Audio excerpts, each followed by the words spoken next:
good. Grab the URL here. That. This.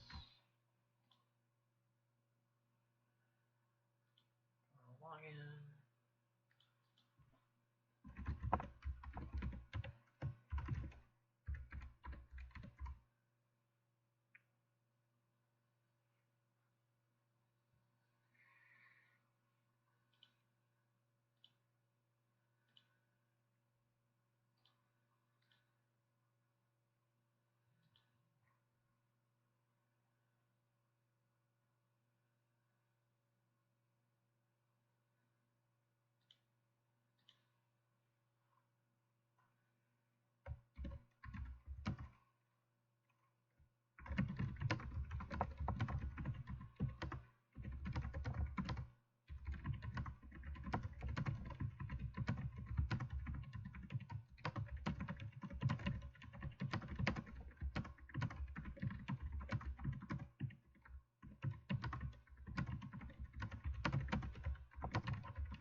Oh, sorry.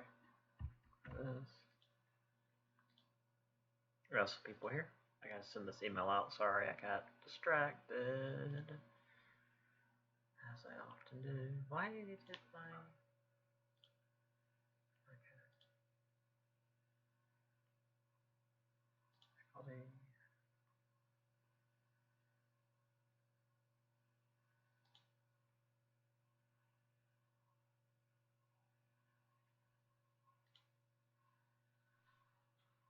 Alright. Refresh this.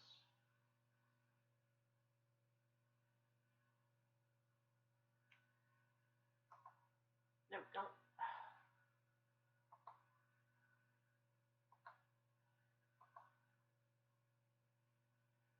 There we go. Okay. Gotcha. Good.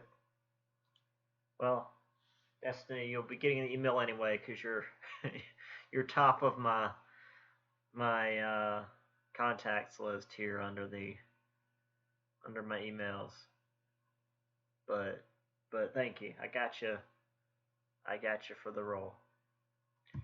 Last.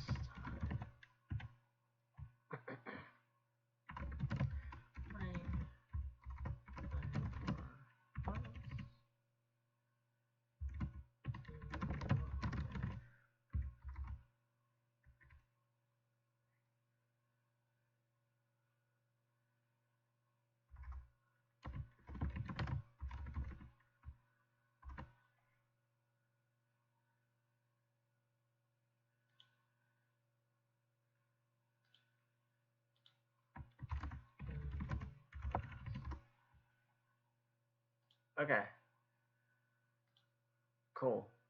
That should be what we need it to be. Everybody's. Oh. Is my audio? My audio is working.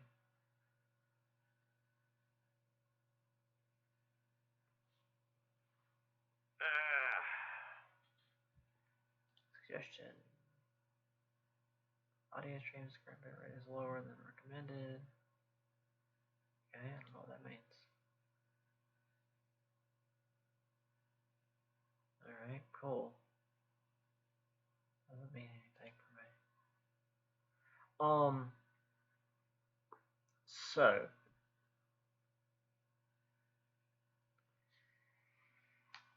as far as I'm aware, and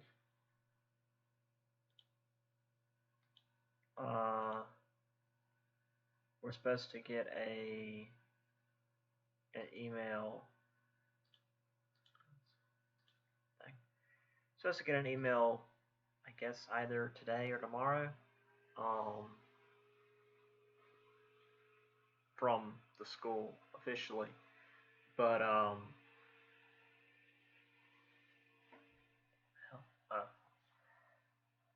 this should be our last day online. So starting next Tuesday, we'll be starting at the continuum proper.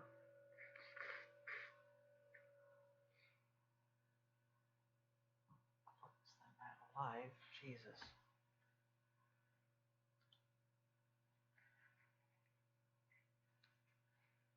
Oh, what's this? My current bitrate 0 is lower than recommended? Yeah. Okay. Okay, so apparently I'm having issues with the stream. I apologize. But I don't know what to do about that, so bear with me, I guess. Hopefully this won't be an issue next Tuesday. So,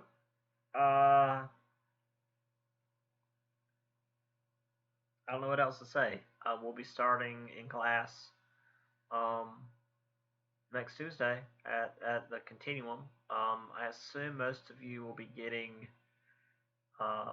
rides to the continuum by bus, I think. I know a lot of students just like the bus takes you there. So like getting there won't be too much of an issue.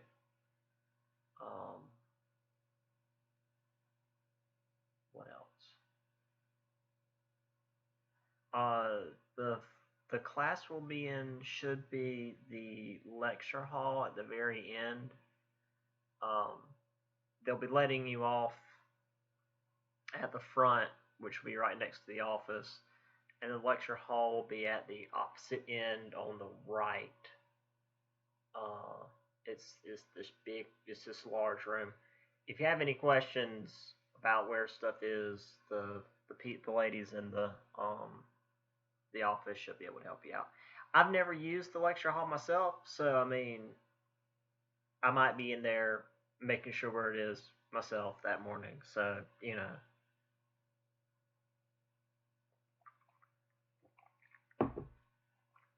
We'll all be figuring it out together.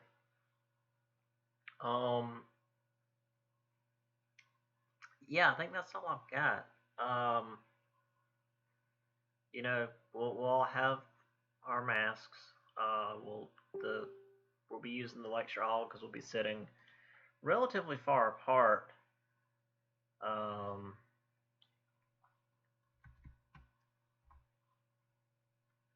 And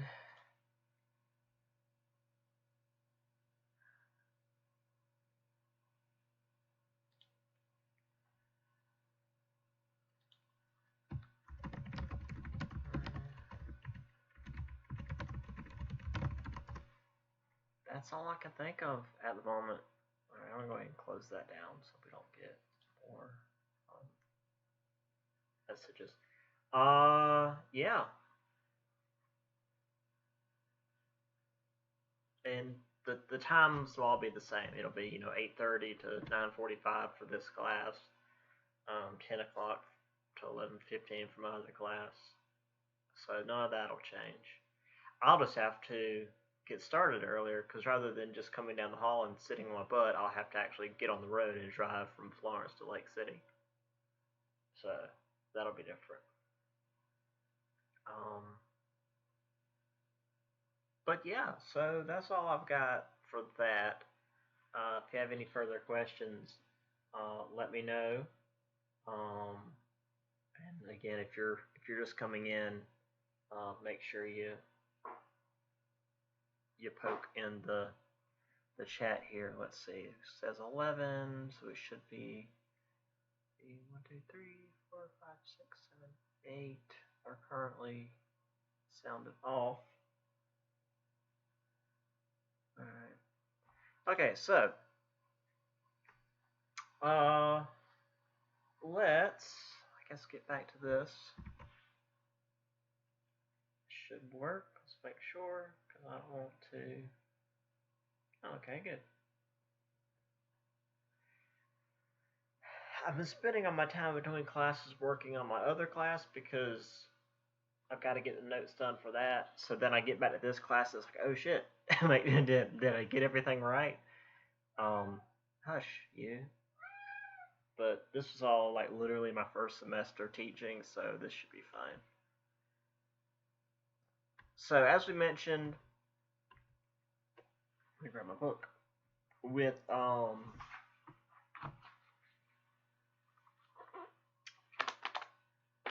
With Persia and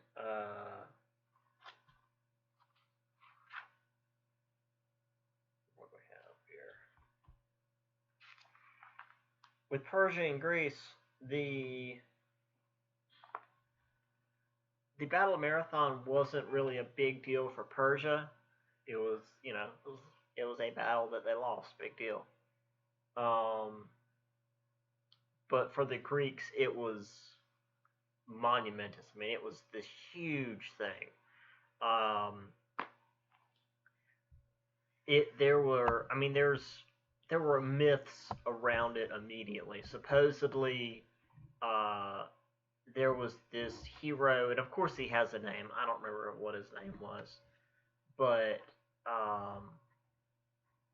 there was this Greek warrior, or messenger rather, who, as soon as the battle ended, he ran from Marathon all the way to Athens, but didn't stop, and ran all the way to the top of the Pantheon,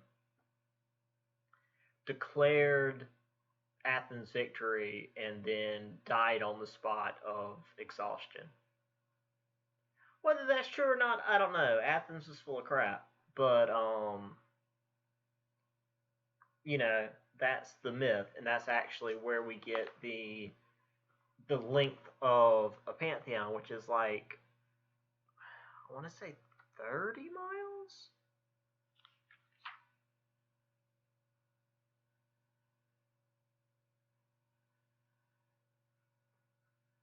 $30 kilometers?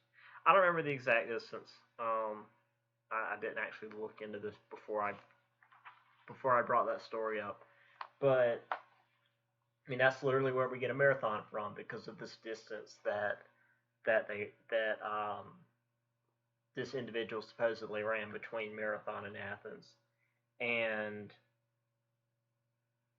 again, it's a lot of it shrouded in myth, because the Athenians are all about their propaganda.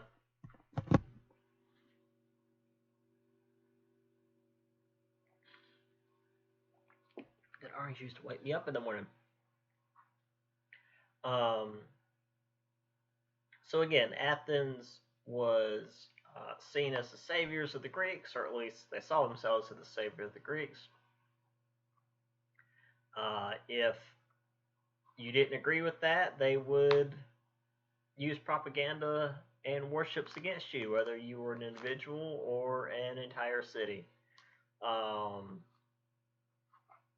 So there were cities, for example, that didn't agree with Athens, and they would use propaganda to say, oh, they're supporting the Persians. They want the Persians to invade Greece, and would like cut them off from trade and all sorts of stuff. I mean, they were really going, full into it. So as we mentioned, at this time, Sparta was creating the Peloponnesian League, and their main thing was just getting Argos to join them. And while this did not work, they kept the league to ensure that their landmass, Peloponnesia, would at least remain under control because they've got this large slave population, which we'll talk about in a little bit.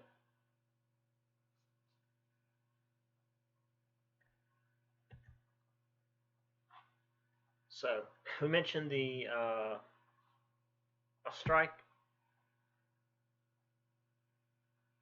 ostracism. Wait, ostracon. There it is. Yeah, I found it because my cat's not sitting on it. Hush, cat.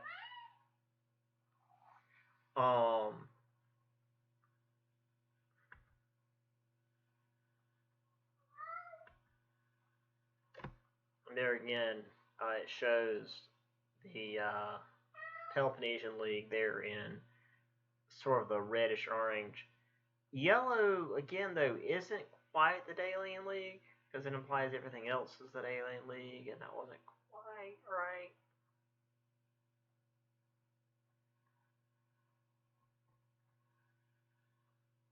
But we'll get into that.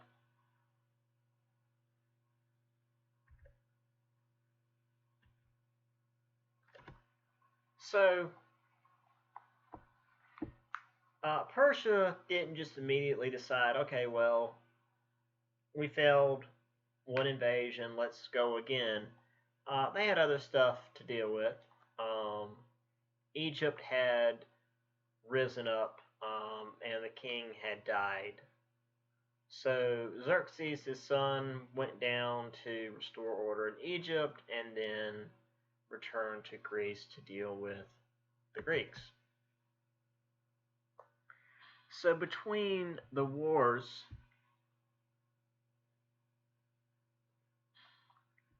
if you could even call, I mean, it's weird to call the Battle of Marathon a war. It was a single battle.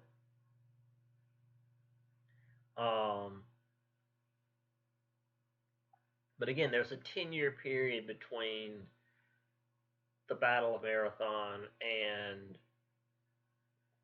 the proper Second Persian War. So during this period, Persia actually did a bit more research. They went in, spoke to different Greek city-states, offered leniency to these polis if they'd side with the Persians. And again, even after the Battle of Marathon, a lot of these polis were more concerned with other Greeks than they were this Persian empire. Because, I mean,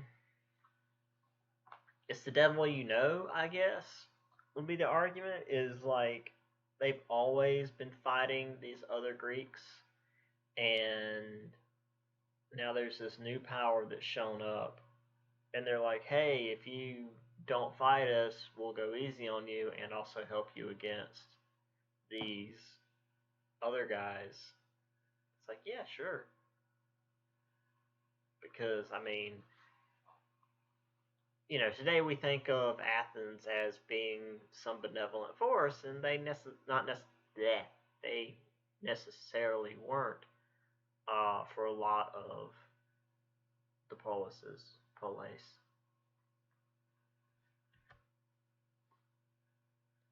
So there was a meeting in Corinth to decide on what would be done with Persia, how they would resist, or how they would at all. Nearly a third of the polis refused to resist at all. So that's the thing. So again, like I said, it wasn't this big Greece versus Persia war when a third of the cities have decided just to sit out.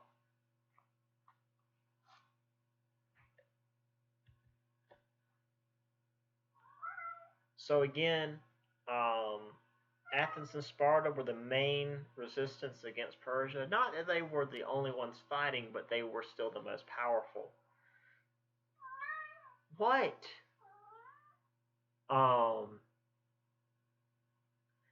And as I said, a lot of the smaller polis felt more threatened by the two powerful cities than they did by Persia, because they knew about Athens and Sparta. They knew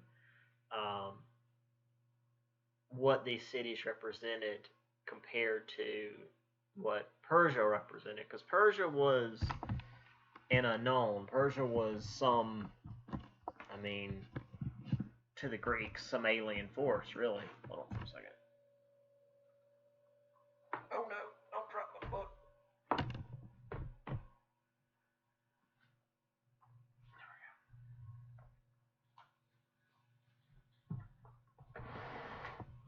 Okay. Just move my stuff around so I don't have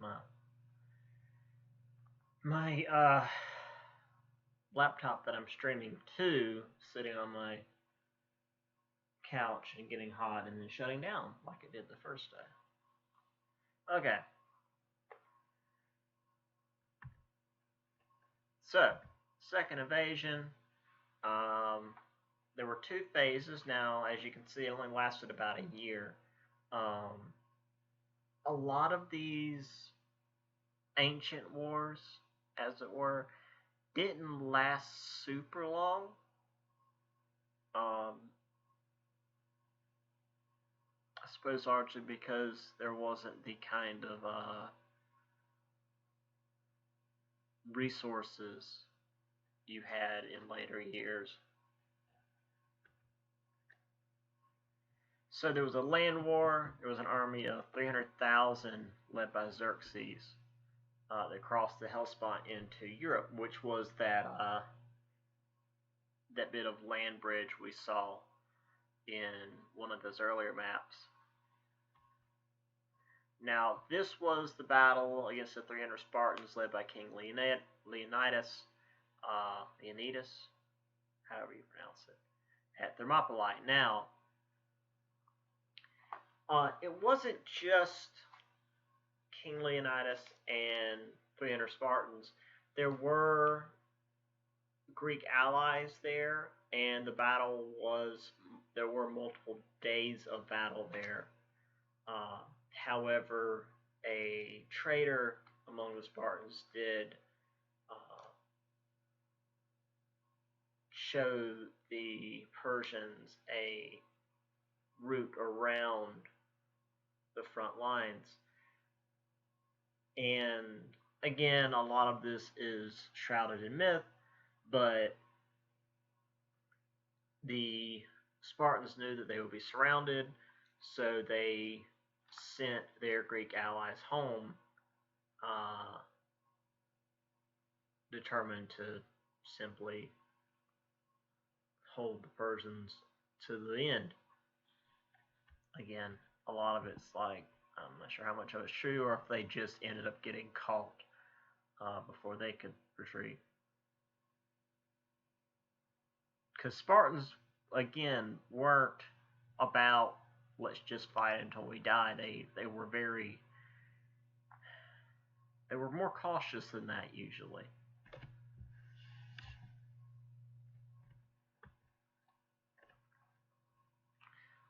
Still, following this, this army invaded Athens, which had been abandoned by the Athenians, burned the Acropolis. The Acropolis has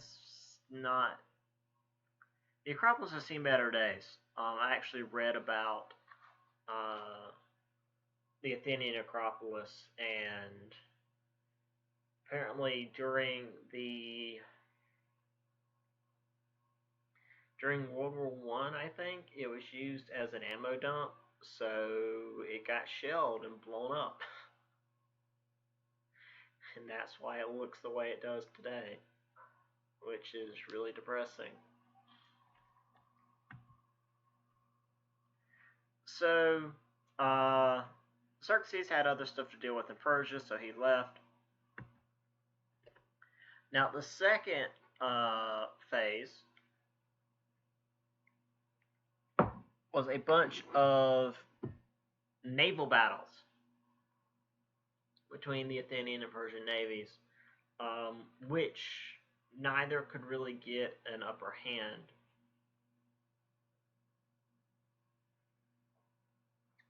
Down one of my order.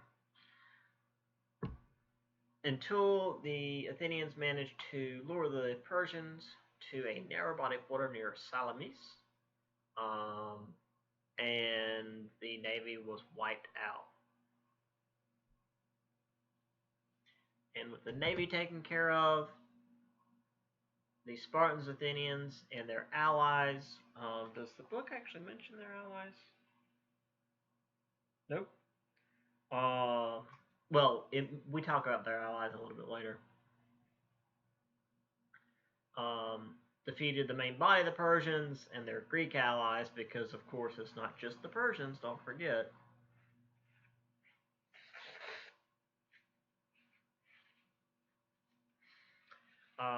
At Plataea. So the final battle against the Persians was at Plataea, which is probably important. Oh, it's going to be so much nicer to be able to be standing up and walking around and help me be awake. Sorry. I swear I'm much more high energy when I'm actually moving around and awake and not just like sitting comfy on my couch.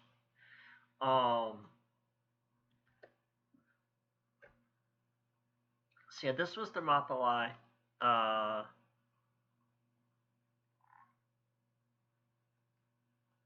We had the Greeks against the much larger Persian force here. But then the Persians were told about this, literally a goat path that led them around behind the Phocian wall. So the Spartans retreated to this hill and were surrounded and fought to the last.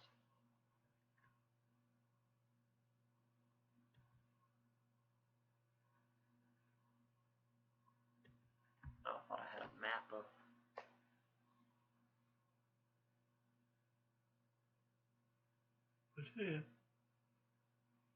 But yeah. The book has a decent map, page 54, if you guys have got that.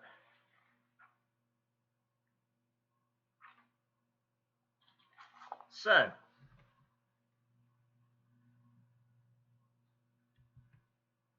aftermath of the war. Now, this changed.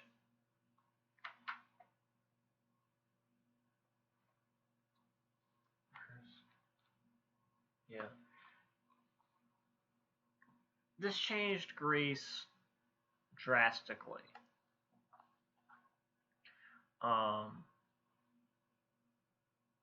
Rather than bringing Greece together against the Persians, it further split them apart, because it made Athens and Sparta these much more powerful polis and forced the smaller ones to choose a side or be forcibly absorbed.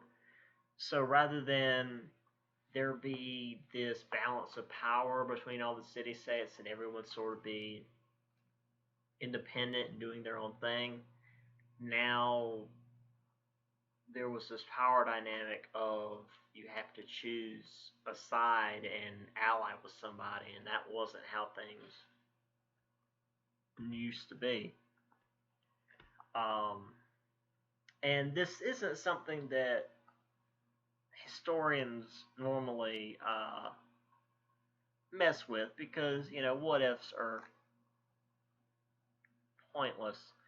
But had the Persians won, it might have actually been more peaceful, because they would have forced a peace upon the Greeks.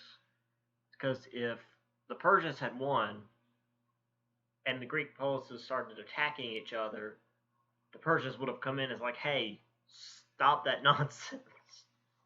We're all part of the same team now. Cut it out.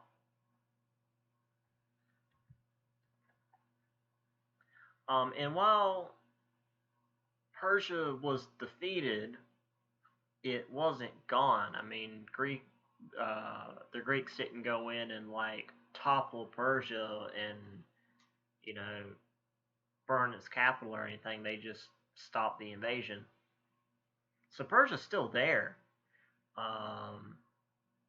and it still exists, you know, right there on the eastern coast of the Mediterranean.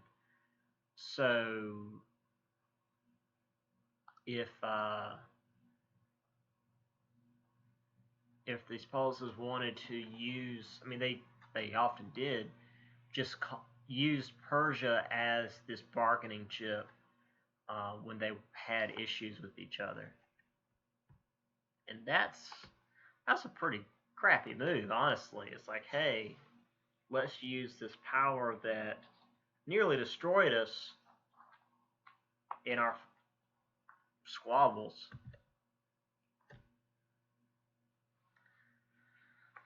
Now, Athens and Sparta, which had worked together in this war, had different ideas of how Greece should be. Sparta was happy with how things had been and wanted things to return to how they were. They enjoyed the status quo of everybody doing their own thing. Sorry. Got the fan on to keep me from cooking once the sun starts coming through the window here. And I think it's storing up dust. So Sparta was happy with the status quo, wanted things to return to how they were, because, you know, Sparta's chill like that.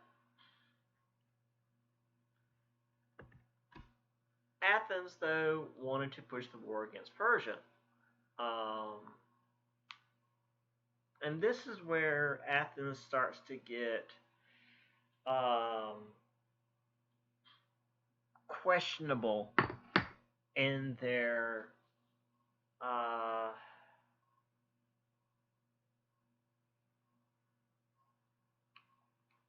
what's the word I'm looking for?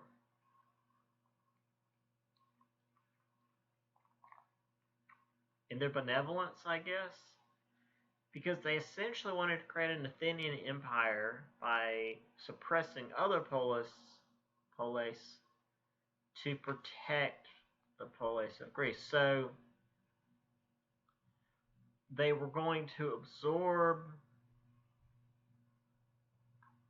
the other polis of Greece to protect them from being absorbed by the Persian Empire.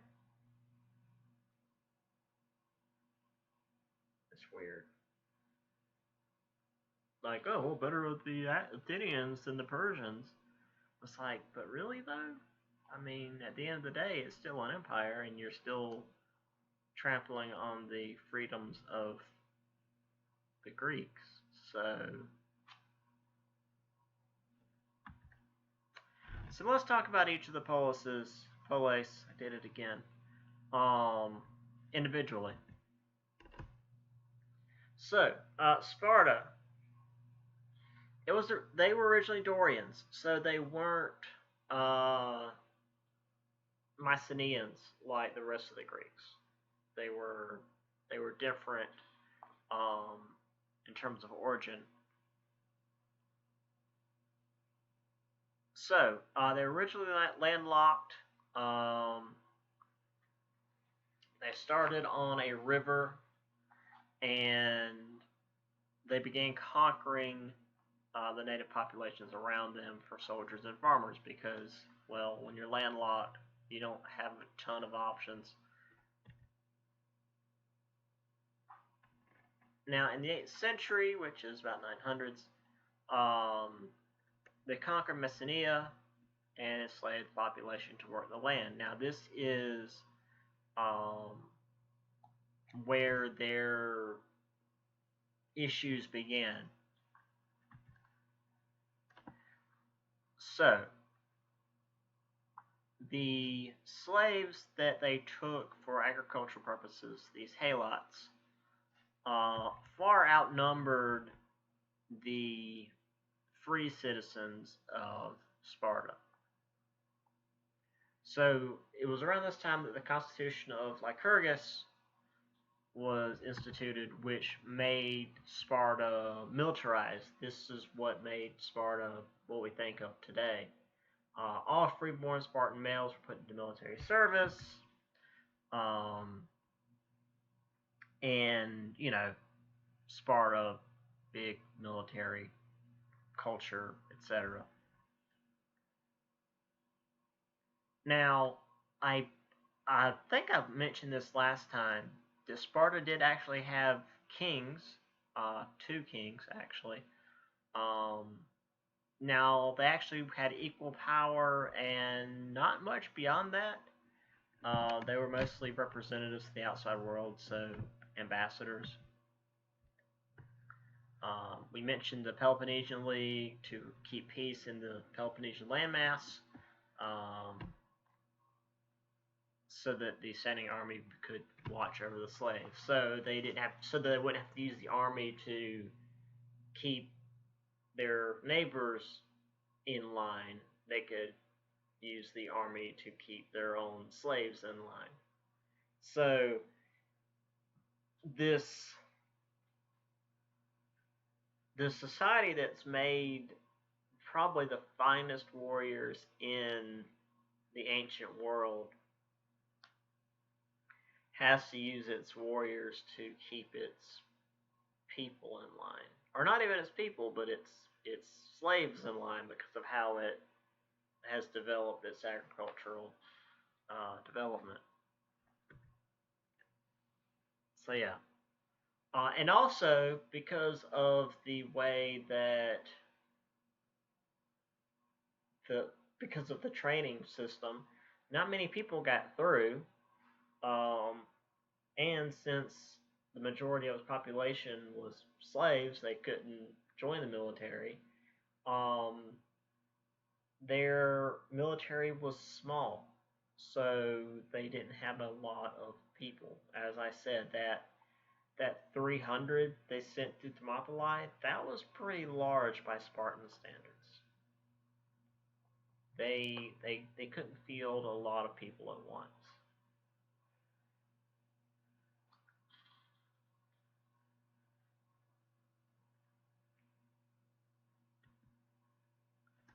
So there's Thermopylae, or not Thermopylae, Jesus, Peloponnesus. I don't know why this is in French, but this is a decent representation. There's Sparta. Arcadia is the whole region here. There's Olympia, so this is where the Olympics would take place. What else? Messenia, this was the region where they conquered and made the people into the agricultural slaves. Yeah, that's about all I got, but this shows you all the different little settlements and stuff.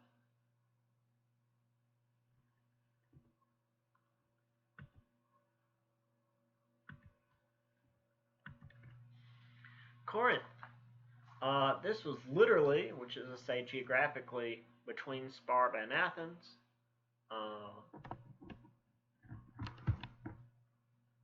It was in control of the isthmus that joined Peloponnesus to mainland Greece. So if they wanted to, they could shut down land travel between Peloponnesus and mainland Greece by using its massive walls. It was quite a powerful city because of this. It had 2 harbors because, again, being on an isthmus, it's literally on this little strip of land. So it's got a harbor over here and a harbor over here, so it's got access to both both sides of the water. And anytime Athens and Sparta were having it out, they were the ones that both Polis would attempt to make friends with. Now, it was largely an oligarchy, so it was ruled by a few folks who had a lot of power. So, a bit different than what we would see with Athens.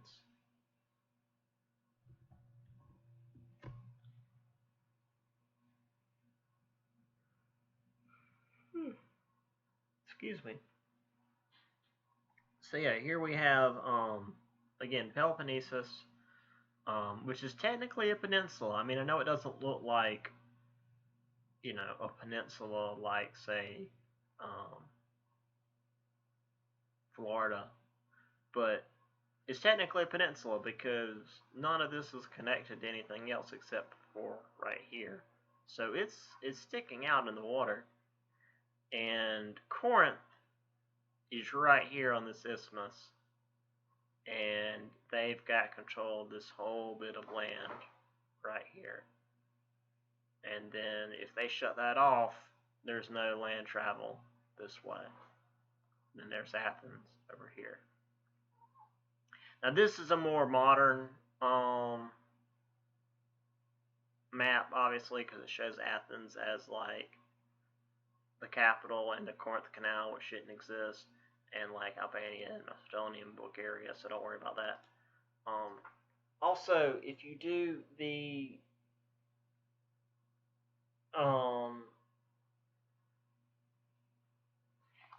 the standard paper on Athens versus Sparta, if you say Athens is the capital of Greece, I will deduct points because it wasn't the capital of Greece. You're talking about Athens and Sparta back then, not now. That's because it's a history paper, not a now paper.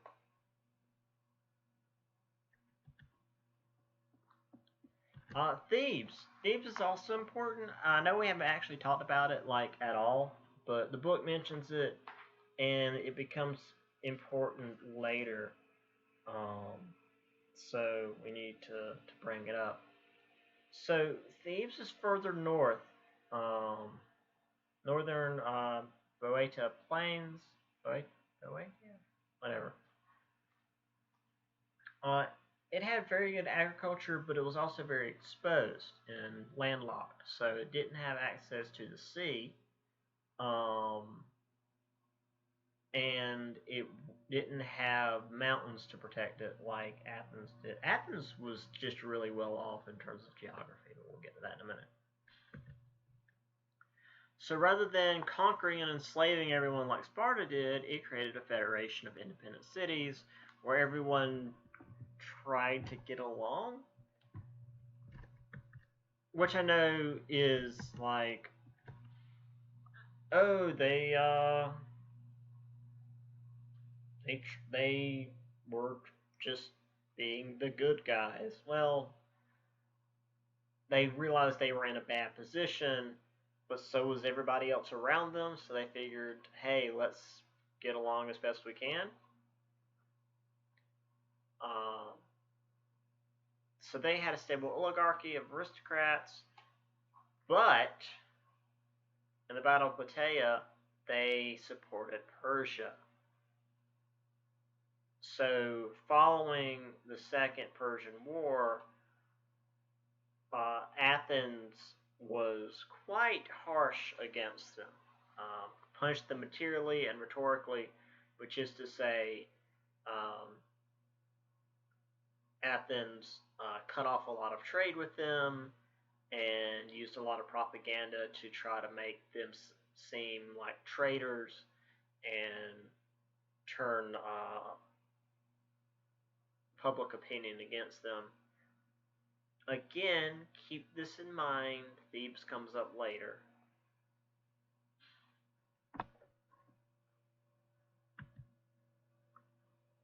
well, and also once Athens really starts doing its thing, Thebes joins up with Sparta. Okay, so, and actually at one point Thebes uh, fights against everybody. This is something we briefly mentioned right at the end of, or actually I think at the beginning of the next chapter. Simply because it's so much happens all at once. It's just like, okay, well, we don't have time to talk about everything. But like, Sparta was allied with a number of people. Thebes was doing its own thing. Athens was doing their own thing. There were other Greek states that were just like not getting involved, and they were just all fighting each other. It was a mess. But the point is, Thebes is up here, up in the Boeotia Plains. Athens is down here, and Sparta is down here. So this is the area we're talking about. Don't worry about all of this right now. This is as far as we've gone so far, and there, of course, is Persia. Don't worry about Persia right now. Yeah, Thebes is here. Athens. There's Argos that we talked about earlier. That was what Sparta was trying to get in the Peloponnesian League, but they didn't. And there's Corinth as well. So these are the main cities for Greece right now. Also, if you really want, there's Lydia. So that's the Ionian Greeks here. So yeah, and there's Crete. We actually talked about Crete before.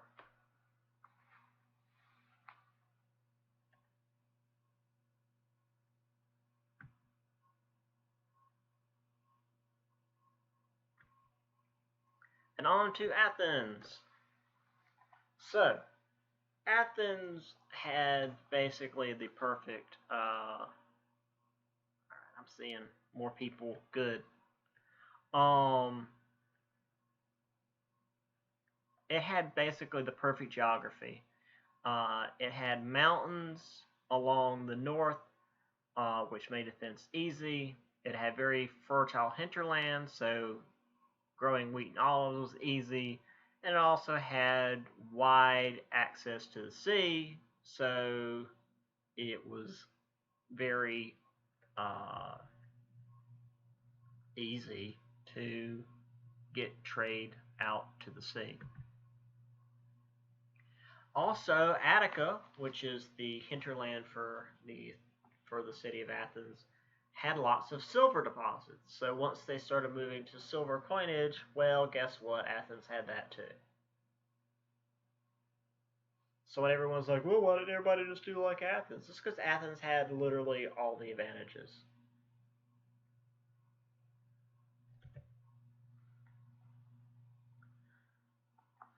So the Athenians allowed all free males to become citizens.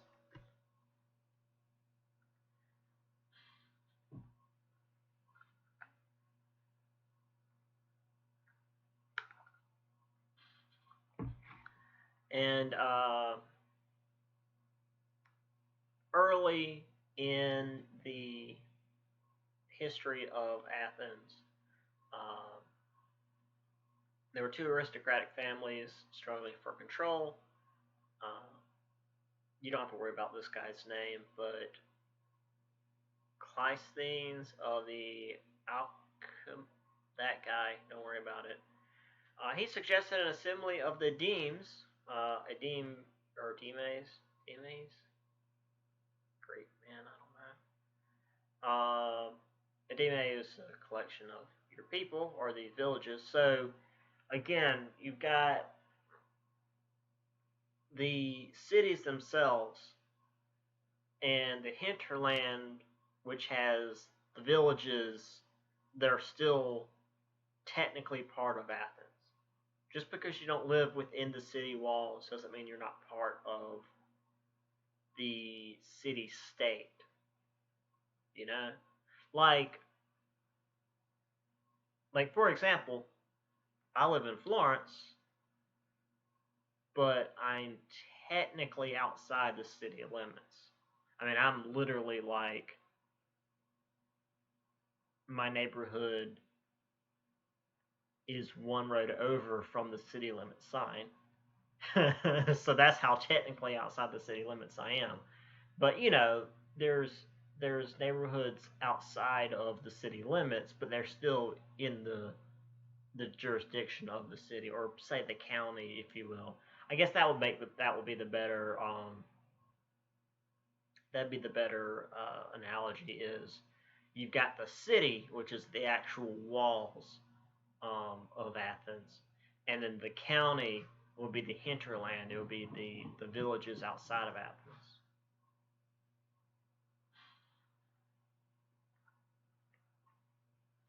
And this proposal, during the struggle of these two aristocratic families, gave these villages outside of Athens um, assemblies and political voice. So you didn't have to live within Athens to now have some amount of representation. No!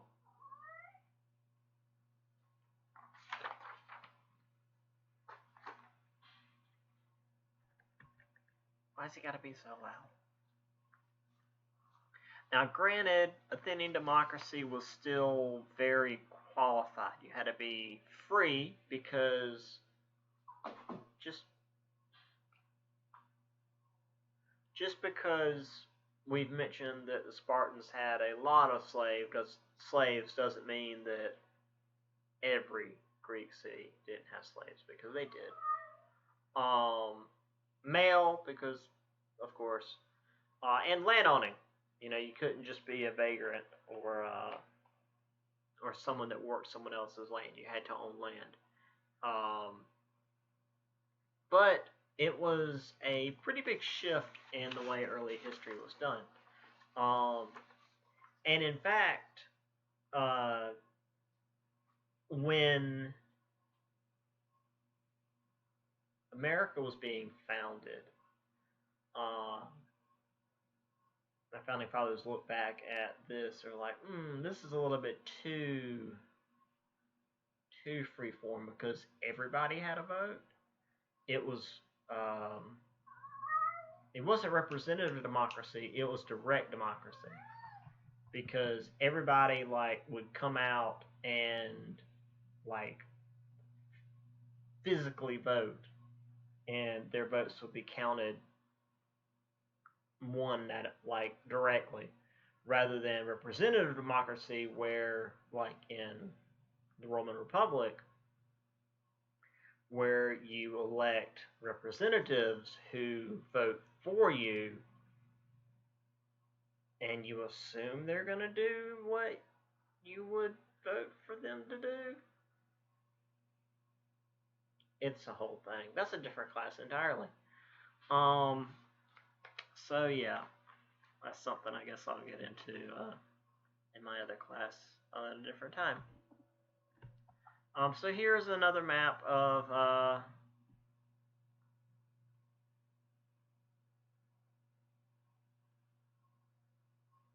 Greece. Now this is actually showing I believe this is the Delian League. Now the Delian League, which we'll talk about in a little bit, is the league that Athens set up. Now you've of course got Athens, some of these island states, the dependent members, which is most of this, and then the allies here in the mainland. Now it's called the Delian League because it was supposed to be centered in Delos here in the middle. We'll talk about why I said it the way I said it in a little bit.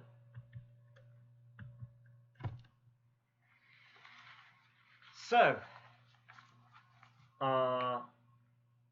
as I said, with Persia defeated, the Greeks were free to fight each other some more. And they now had new strategies to work against each other. So, as I said, Athens wanted to try to unite Greece against Persia, but it was often seen as another way to gain more power, because the united Greece under Athens was just more power for Athens. So they created the Delian League to unite, or to fight against the Persians. Now the Peloponnesian League, which we mentioned was under Sparta, pulled out just immediately once Persia was done. So as soon as Persia was defeated, Sparta and the Peloponnesian League was like, all right, we're done with all of this stuff. We're going back to doing what we were doing.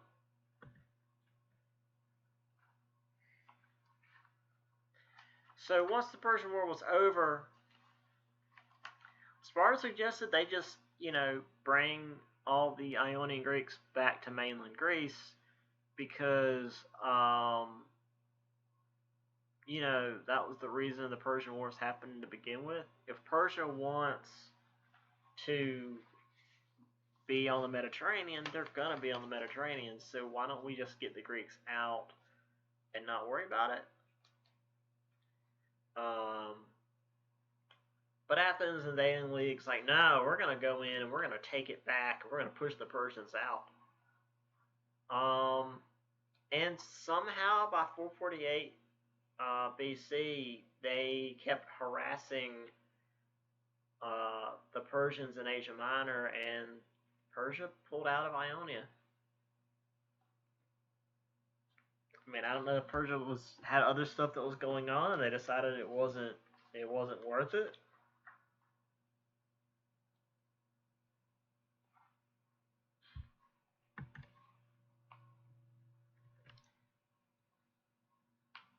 Now, I'm glad that the strike through worked for the title there.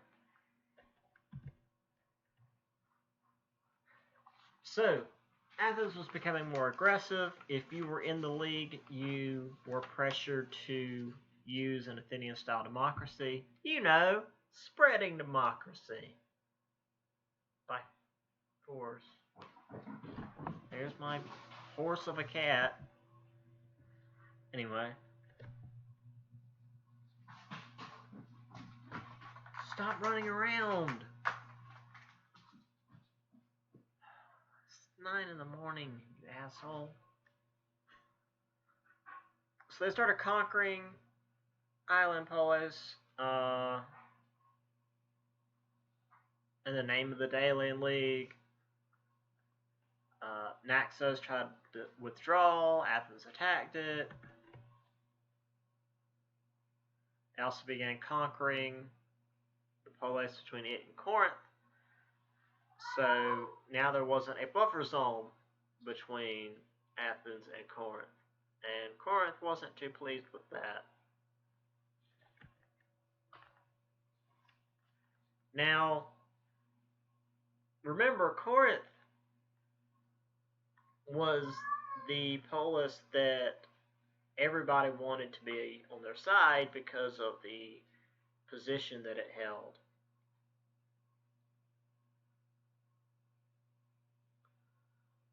But because Athens was so aggressive, Corinth ran to the other side and joined in the Peloponnesian League for protection.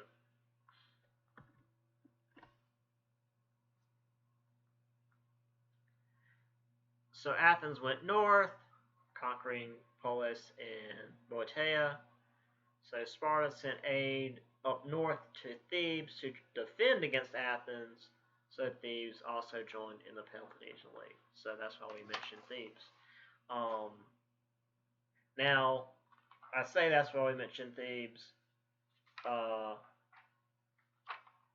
Thebes is going to be important again in the next chapter, but we'll get into that in the next chapter.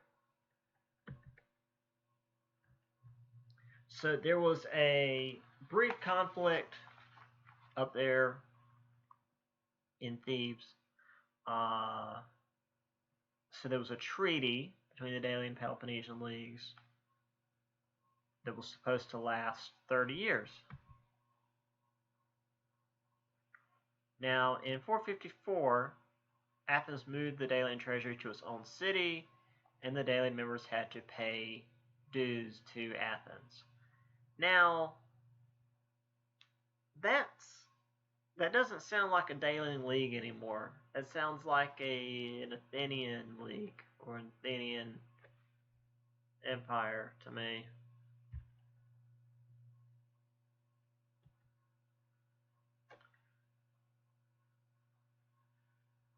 So, I mean, this even says the Athenian Empire of the Delian League. So, Athens there in blue, the league there in lighter blue.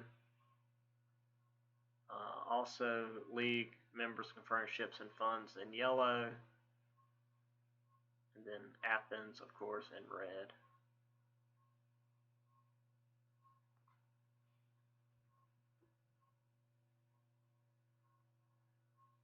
I guess this was before they had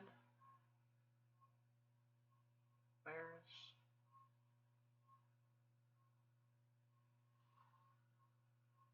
There's Thebes. I guess Thebes hadn't joined up yet.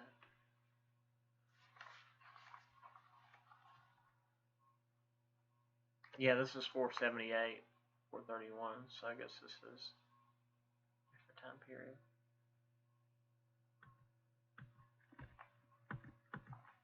Pericles.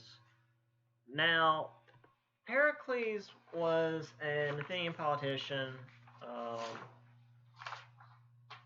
He was all about Athenian prosperity, but he was also very imperialistic. Now, I should have gone back and used a bunch of goofy images from Assassin's Creed Odyssey for this chapter, but I forgot to. So, sorry.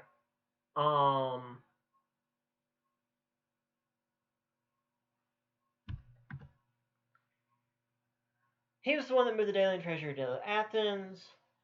He also began using it to pay for civil construction projects in Athens, which is not what you're supposed to be using league funds for. But hey, Athens. He was also very anti-Sparta.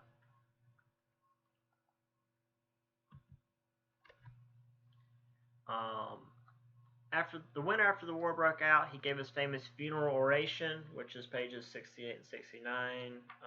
At least in my book, I don't know what it would be in yours, but it should be still in your book. Where he basically gives this long speech about how brave and good it is that Athenians go to war for their homeland and fight these barbaric Spartans and blah blah blah blah. And then he died the next year because a plague swept through Athens.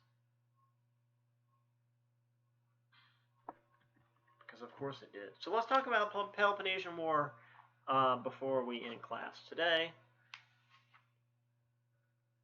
And it's called the Peloponnesian War because even though Sparta won, Athens was the one writing all the records, and historians for a long time had a very pro-Athenian bias, and yeah, the winners don't always write the history. So, 431. The fragile peace broke, and the Athenian strategy was just to bring everybody from Attica. Now, remember, this was the whole countryside. Just bring them behind the Athenian walls and let the Spartans raise everything, and just don't worry about it. The Athenian navy can take care of everything. We'll be alright. Well, the Athenians had an issue because the Spartan king, I used to be able to say that, Archidamus, was pretty good at what he was doing, and the Spartan allies were better at holding their own against the Athenian navy than the Athenians thought they would be. And in 430, the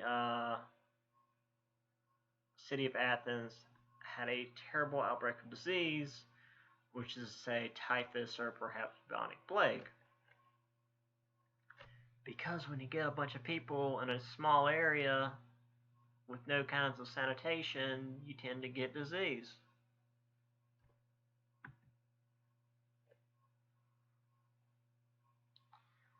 Sparta's allies kept Delian members occupied, so they couldn't really get aid to Athens.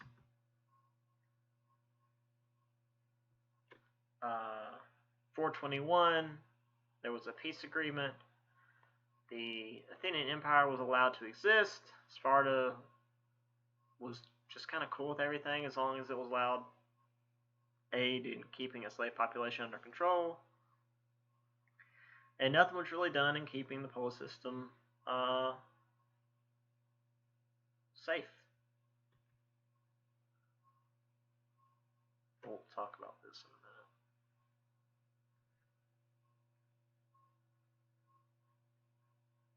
And this one, Sparta is blue and Athens is red. That one's weird.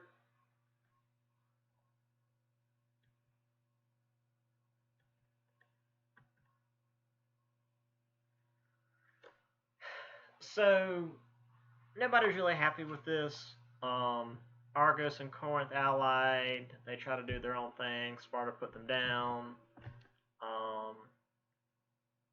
Athens tried to take the war to Sicily under I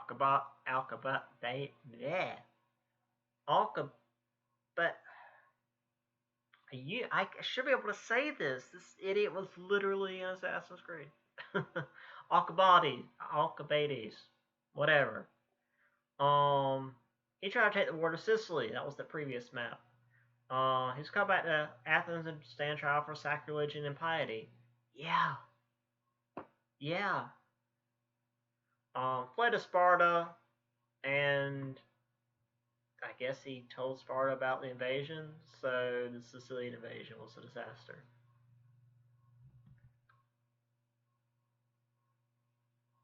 So Sparta didn't have its own navy, so they got one from Persia, and they wiped out the Athenian fleet in 405, and Athens sued for peace by 404. This is probably an important year.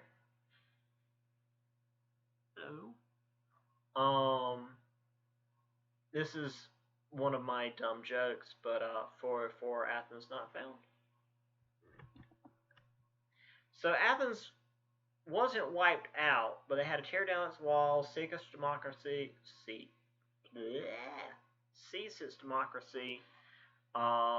and heed Spartan decisions.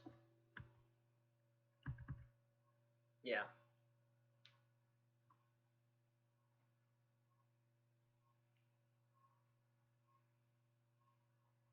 And it's amazing how quickly this gets turned around in the next chapter. So, we're very much almost done with this, so let's just knock this out so we can start chapter 3 when we meet up on Tuesday. Now, beginning after the Persian Wars and ending with, Sparta or Athens getting the crap kicked out of it, there was this golden age of culture and achievement in Athens. And this is where we get most of our view of classical Greece. The sheer volume of art, pottery, poetry, trade, all this stuff coming out of Athens. And pretty much everything coming out of Athens was politically charged, lots of propaganda, calling Athenian democracy the greatest form of government, even though they were also a very imperialistic government. But I mean, you know, so was Britain and America. Um, you had the Temple of Athena, the Parthenon, was rebuilt after the Persians destroyed it. Sculptures followed the mathematical form of perfection rather than attempting to imitate life. Now, this is something we're going to see a lot of back and forth on. These statues were mathematical. They were not a form that biological humans could ever actually be, but they were made based on some sort of weird, like, mathematical perfection. This would be later seen in Roman and Renaissance art in phases. We'll see later on it shifts away from that and then back. It's just, again, keep that in mind. Now, again, most of these were lost, but we have a lot of Roman copies that were preserved. Athenians also used theater. They turned into a grand show to exemplify the money elite. Because, you know, let's talk about how great Athens is. And then page 65 talks about the unmaking of Athens because, you know, all of this falling apart is quite interesting. So there's Athens today. Not the best quality picture, but I did what I could.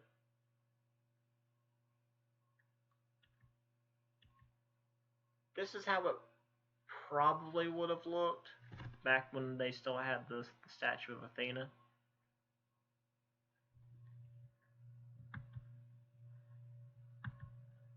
Okay, so there was a constant struggle between the Polis. The Persian invasion made them work together, even though it shifted the balance of power. And Athens, in an effort to protect the freedom of the Polis, became an empire of its own. It was eventually put down by Sparta, but it would inherit the problems of Athens at the beginning of this next chapter. Yeah, so let's just go back in case you guys want to look this over. That's it for this chapter. I'll go into the next chapter when we meet up on Tuesday. And remember, I'll see you guys at the Continuum. It's going to be weird trying to do this in a bigger classroom. I mean, obviously bigger than my tiny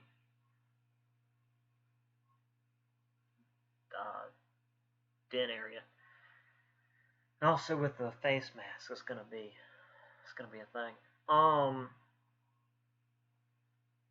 But yeah, it'll be good to see you guys in person, and we'll do roll, and I'll try to start learning names and faces until, you know, there's some horrible outbreak and we don't have to go back to this.